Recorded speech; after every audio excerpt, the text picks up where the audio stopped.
expect your help.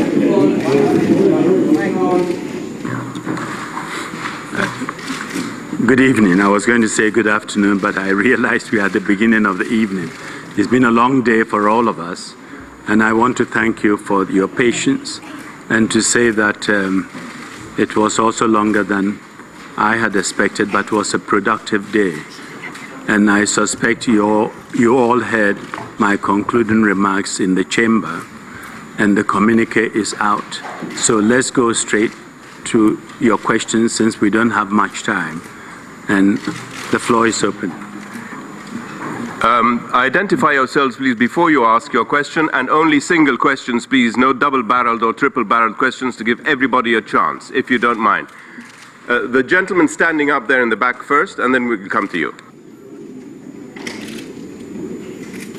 Yes, go ahead, please. What is the... Sorry. I'm Nordin Fridi from Al Arabian News Channel. Mr. Kofi Annan, what is the feature of Mr. Assad in your declaration? Is his feature linked to the feature of the political process, or he can leave before that? I think the document is quite clear. I think the document is quite clear. The document makes it clear that we have provided guidelines and principles to assist the Syrian parties as they move ahead with their transition and establish a transition government and go through the changes that will be required. And the kind of decision you have posed will be left to them. Thank you. Yes, please go ahead. Microphone, you need a microphone. In the table behind you, over there, yes? Yeah, I'm Shawki Amin from Iranian Channel. Do you feel that you personally fail in this mission? I'm not sure I understand the import of the question. First of all, mediation is a process. It's not an event that you can make happen just like that. And I think we are moving on with the meetings that we had today. And there is a tendency around the world and in some quarters sometimes to put the blame where it does not belong. When you have this sort of conflict, the emphasis and the efforts must be to get the protagonists to pull back, to stop the use of violence, to commit to engage. And of course, you sometimes need a mediator to help them. Some have a tendency to make the mediator the scapegoat. But I think your emphasis should be where it should be. And we should focus on those who need to take action to make a real difference. And we are working to help them. And the international community met here today specifically for that purpose. Thank you, sir. The lady in the back there, please. Yes, go ahead. Thank you very much. Gabriela Sotomayor from Mexican News Agency. Mr. Annan, moving forward, what is the next step? What is the timetable now? As I said a few minutes ago, we will engage with all the parties. And the governments which came to the meeting have also offered to help and engage. They will use their influence with the parties, be it the government or the opposition, to encourage and steer them in the right direction and hopefully get the violence to stop, which is the most urgent thing now, and get people back to the table. Thank you. The gentleman in the middle, would you get to a microphone, please? Microphone. Yes, you. Microphone at the table. At the table. Nasser Badri, Al Jazeera. Mr. Annan, if I understand you clearly, you are stating that members of the current government regime in Syria can take part in any transitional government. Are you saying that members who have been engaged in the repression and, as the Syrian opposition said, have blood on their hands, can take part in this transitional government? I think people with blood on their hands hopefully are not the only people in Syria. I think the government will have to be formed through discussion, negotiations, and by mutual consent. And I will doubt that the Syrians who have fought so hard for their independence to be able to have a say in how they are governed and who governs them will select people with blood on their hands to lead them. Thank you. The gentleman with his hand up, please. Go ahead. Abdurrahim Al-Farsi from Sky News Arabia. Mr. Annan, you haven't mentioned anything about how you're going to reinforce the implementation of these recommendations.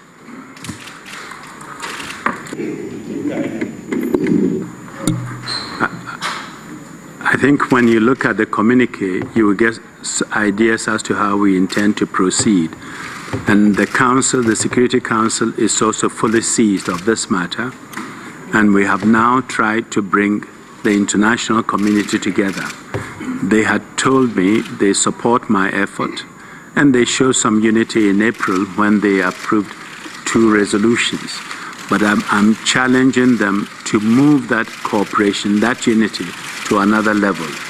And I think we saw the beginning of that today.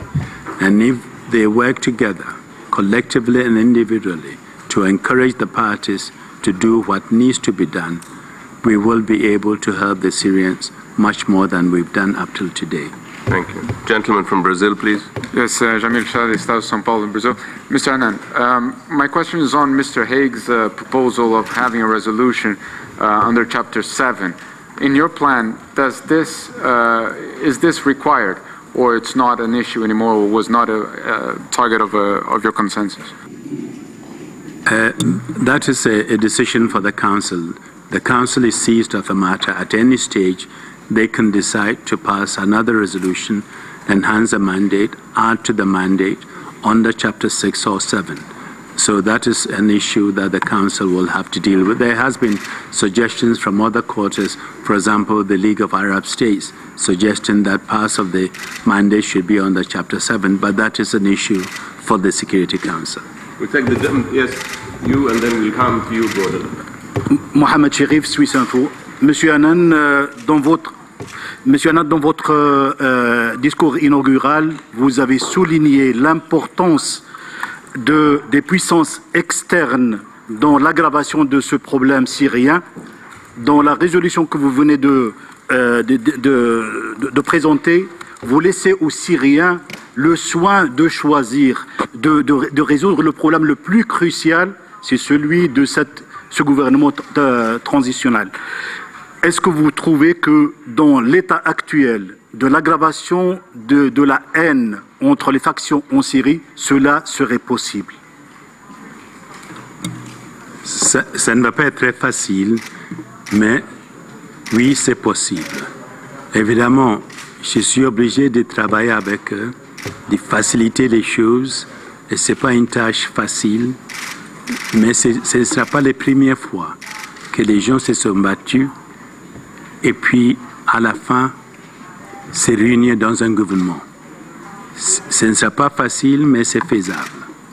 Thank you. Please go ahead. Monsieur Kofi Annan, Freddy Mulongo pour Réveil FM International. Êtes-vous un homme heureux aujourd'hui? Parce qu'on a vu avec votre déclaration l'applaudissement quand même de membres du Conseil de sécurité de l'ONU, alors qu'on disait que vos propositions avaient fait un flop pendant un moment. Qu'est-ce qui a fait qu'il y ait une évolution et un changement aujourd'hui? Je ne vais pas dire que je suis heureux, je suis toujours, si vous voulez, triste ou bien un peu triste à cause de la situation actuelle sur le terrain. Ce n'est pas une question de Kofi Annan, ce n'est pas une question d'amour propre pour moi, mais la situation sur le terrain, avec les gens qui sont en train de souffrir, avec les tueries qui continuent. Mais c'était satisfaisant d'avoir eu à Genève tous ces États et les 5 permanents qui ont soutenu une approche. Donc, ça peut faciliter la tâche. Mais je ne veux pas dire que je suis heureux, mais je suis content que on a pu faire ça aujourd'hui. Gordon, go ahead, please. Sir, as we all know, this meeting began under the shadow of divergences between various participants, particularly China and Russia on the one side and the others on the other. Do you think this meeting has done anything to iron out those divergences? Thank you. I think it's a beginning. It's just a great opportunity to build on what happened here today and to encourage governments to work together. And honestly, as I've always maintained, is when the international community speaks with one voice, that voice becomes powerful and has an impact. And I think we are seeing the international community coming together, and their unity and cooperation can be lifted to a higher level, and is beginning now. Thank you. Yes, please go ahead, sir. Bonjour. Quelle chance vous donnez? My name is Mohamed Fourno Media, News Algeria. Quelle chance vous donnez à ce gouvernement qui va être mis en place de réussir cette période de transition? Merci. On doit d'abord mettre les gouvernements en place, voir qui est impliqué, les situations sur le terrain, mais j'espère que le gouvernement qu'on va mettre en place aurait le temps et les capacités d'accomplir ces tâches, les tâches de transition qui peut impliquer une constitution et des élections ou un tas de choses. Donc il faut un gouvernement qui est respecté, qui est capable de faire tout ça. Et j'espère que les Syriens vont y réussir. I think we'll take a couple of ladies here, one and then you, please. Oui, bonjour, Marie-Noël Blessic de l'agence France Presse. Je voudrais demander à M. Annan quel est, à son sens, ce soir, le principal résultat de cette réunion d'aujourd'hui. Principalement, on a pu réunir les membres du Conseil avec les pays de région. Donc, on a pu souligner que la question syrienne implique la région et la communauté internationale. Et on doit travailler ensemble au lieu d'avoir compétition entre nous pour pouvoir aider.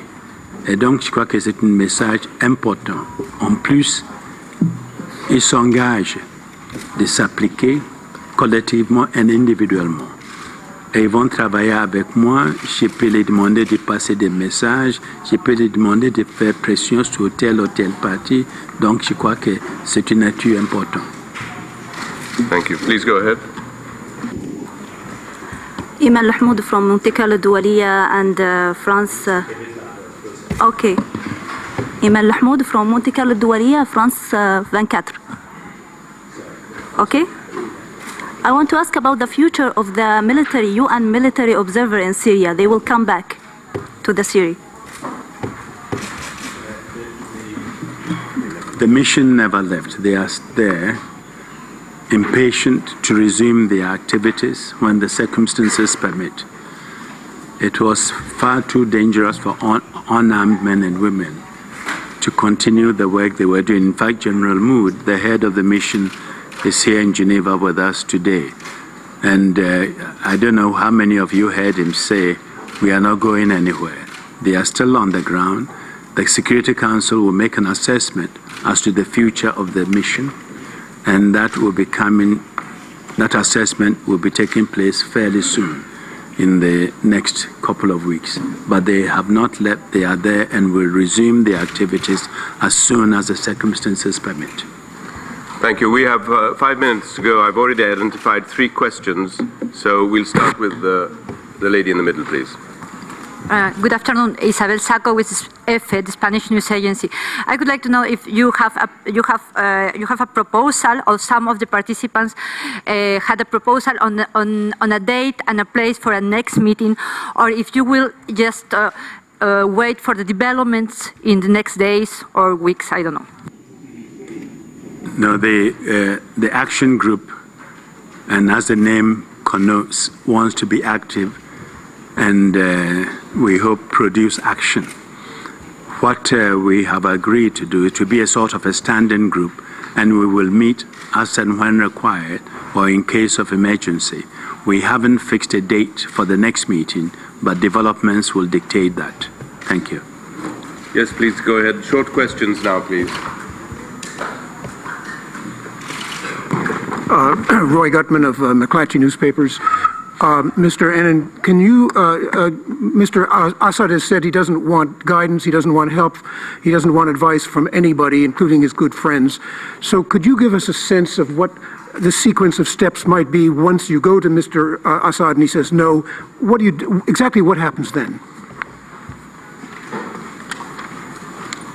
Well, I'm not making the assumption you are making, Roy. It's good to see you anyway. I'm not making the assumption you are making.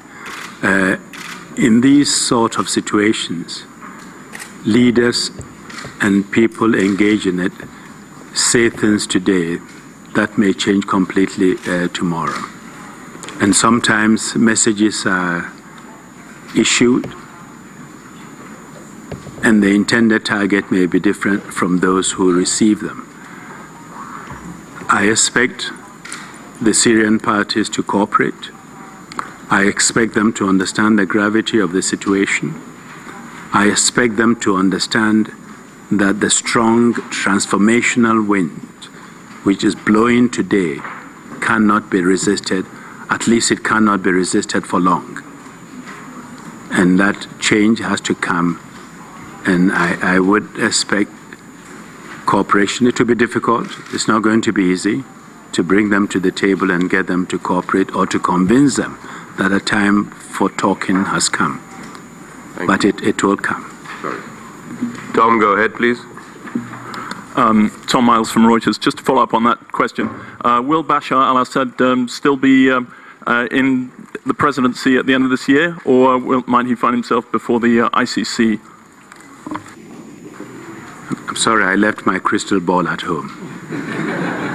Thank you very much, sir. In the back there, please. Two more questions. One. Jan Habermann, Tagesspiegel, Berlin. Mr. Annan, as far as I understand, you haven't agreed on a timetable to implement your plan. Do you think this would have been too risky, or why didn't you do that? Thank you. I think are you talking about the 6-point plan or the transition plan principles and guidelines? Well, the guidelines you've issued today, you just read out. Oh, there's no sort of timetable, so we don't know what should be achieved. Yes. No, thank you.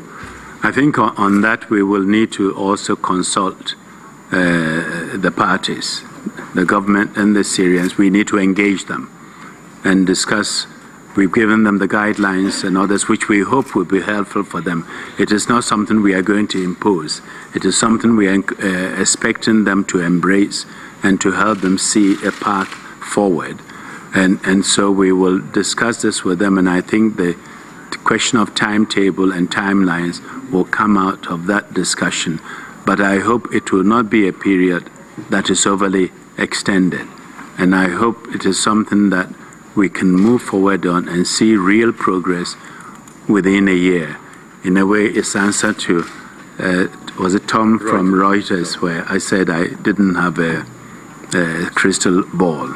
But I hope within a year we will see real results.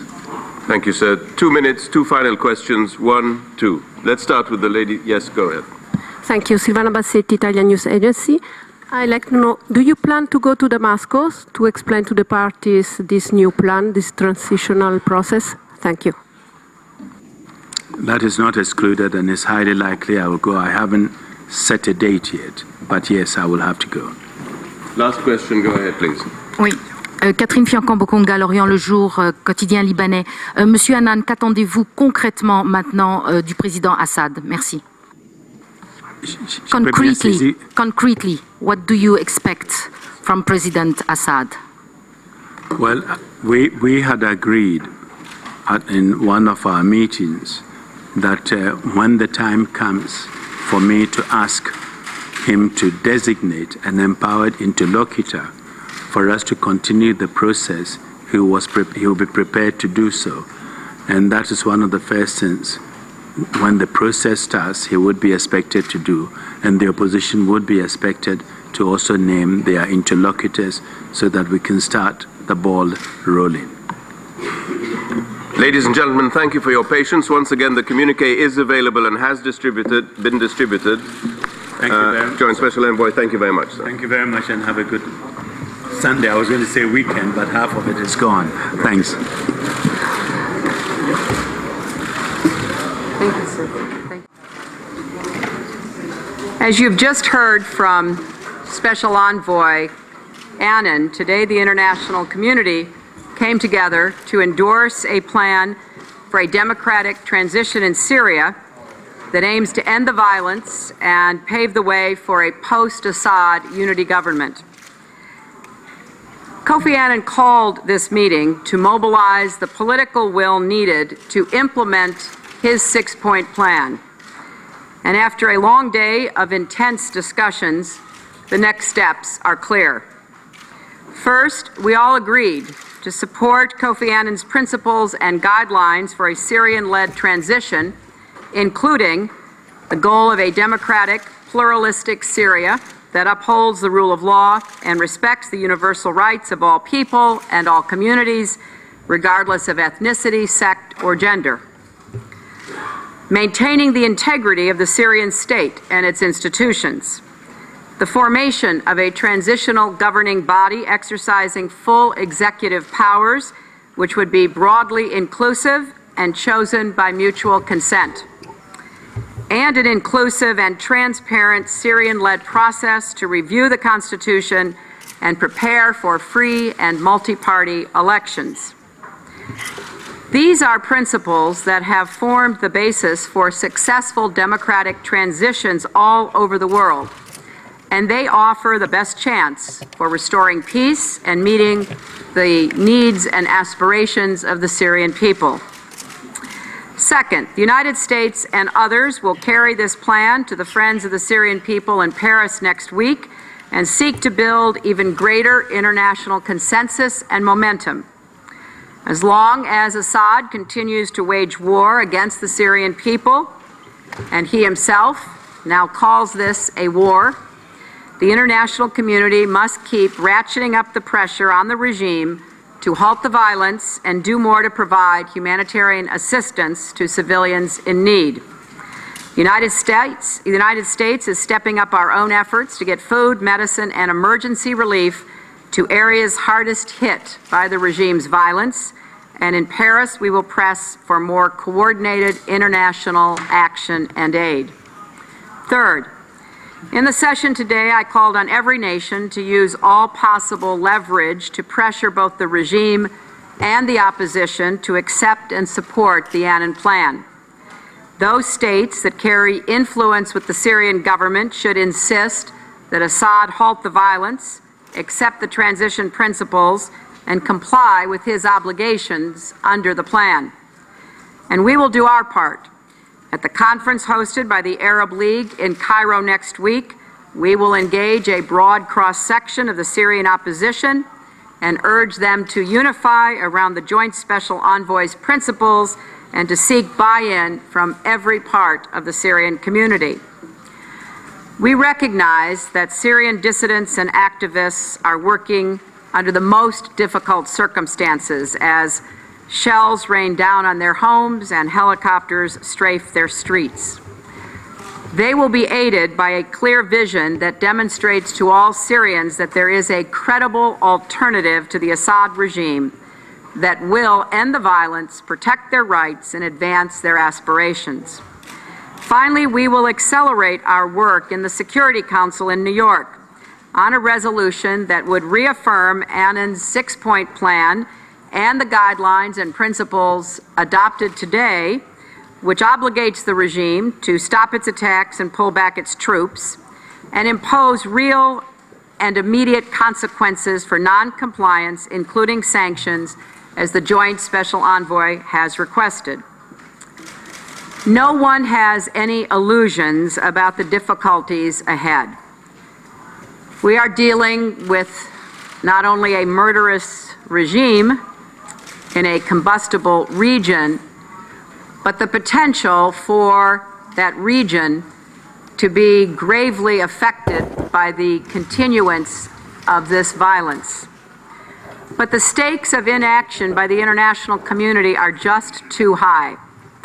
If Syria spirals further into civil war, not only will more civilians die, not only will more refugees stream across the borders, but instability will most certainly spill into neighboring states. Kofi Annan has offered a plan to avoid that path, and we should spare no effort to support him. The United States will not waver in our conviction that the future of Syria belongs to the Syrian people. They deserve our support and the support of every nation. So we will press ahead, building on what was accomplished today, pursuing every diplomatic avenue, and playing a leadership role in resolving this crisis that has gone on too long. Thank you very much. We only have time for two today. We'll start with AP Matt Lee, please. I don't know. I'll just speak really loudly. Oh, it's working? Okay. But listen, for all intents and purposes, it looks like the Russians have won here. There is no exclusionary language in the document that has been agreed to, whereas the draft contained language that would exclude people deemed to be bad for the transition. This speaks only of mutual consent, which would seem to give both sides, the Assad government and the opposition, veto power, which seems to be a recipe for continued stalemate. Can you address why you think this calls for, in your own words, what you said, paves the way for a post-Assad future, when in fact it doesn't require him to leave and leaves the question open entirely? Thank you. Well, I disagree with your premise, obviously, because as I've made clear all week, we supported the Joint Special Envoy's original text, but we agreed to some changes that we did not believe affected the substance because, frankly, we read the results to be the same.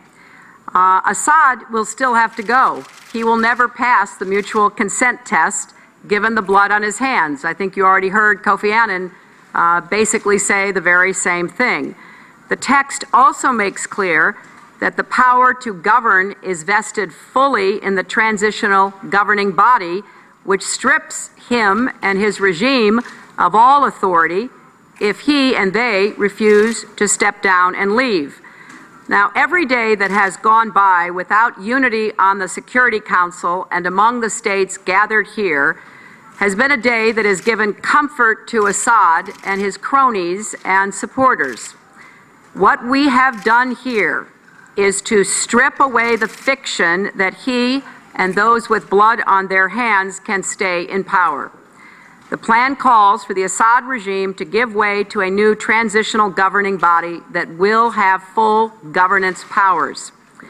Now, in deciding to accept the minor textual changes, we and our partners made absolutely clear to Russia and China that it is now incumbent upon them to show Assad the writing on the wall.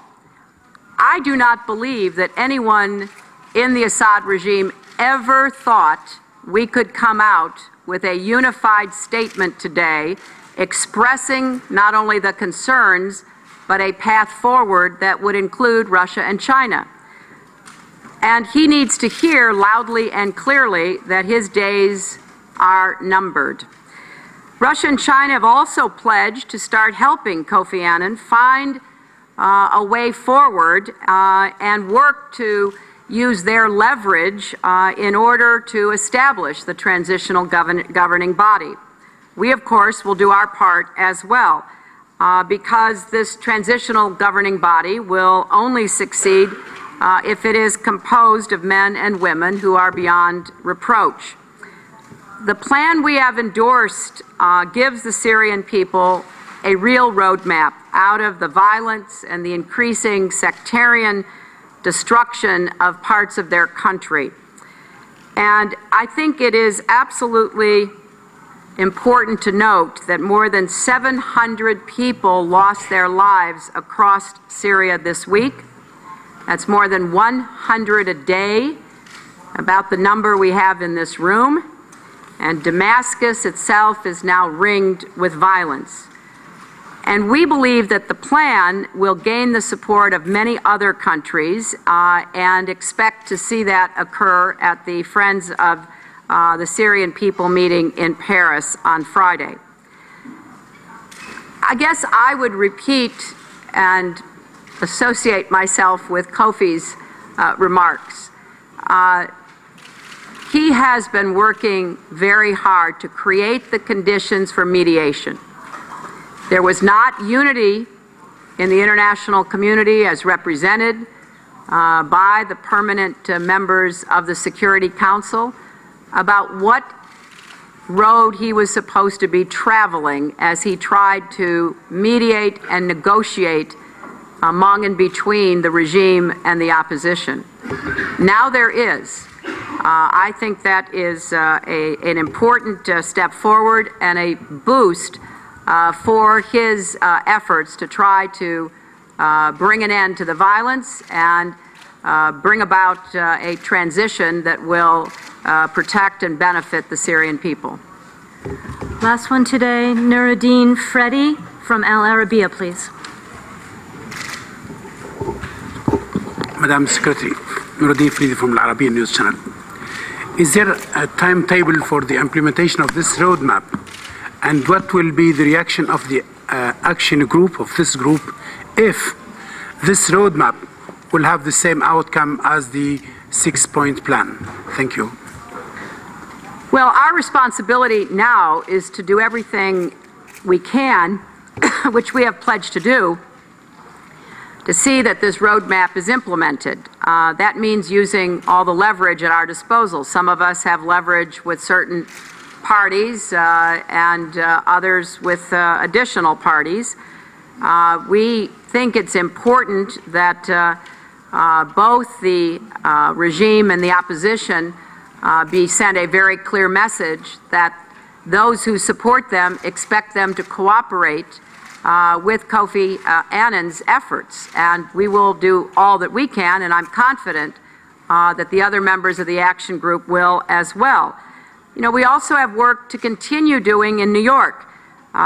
We should endorse this plan in the Security Council. We should endorse it with real consequences, including Chapter 7, sanctions, if it is not implemented. We all accepted the fact that Kofi Annan will be coming to report and to make clear what is happening on the ground, who is cooperating and who is not. And I think we have to give this plan a chance to actually work. As I said in my statement, I am by no means naive. I am very clear-eyed about how difficult this is.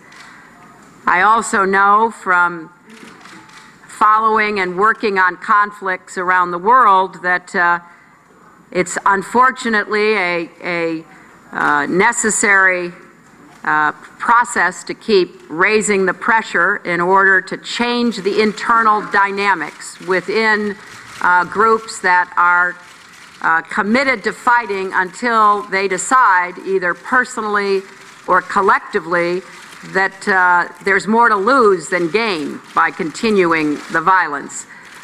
So what we are doing with this plan is creating some new factors and even realities that we then have to continue to push on to try to get the results that we are all seeking. Diplomacy is not easy. It doesn't come with some automatic guarantee, but I think the action group has given the special envoy a vote of confidence and a roadmap that now we're going to support him in doing his utmost to try to get implemented. Thank you. Thank you all very much.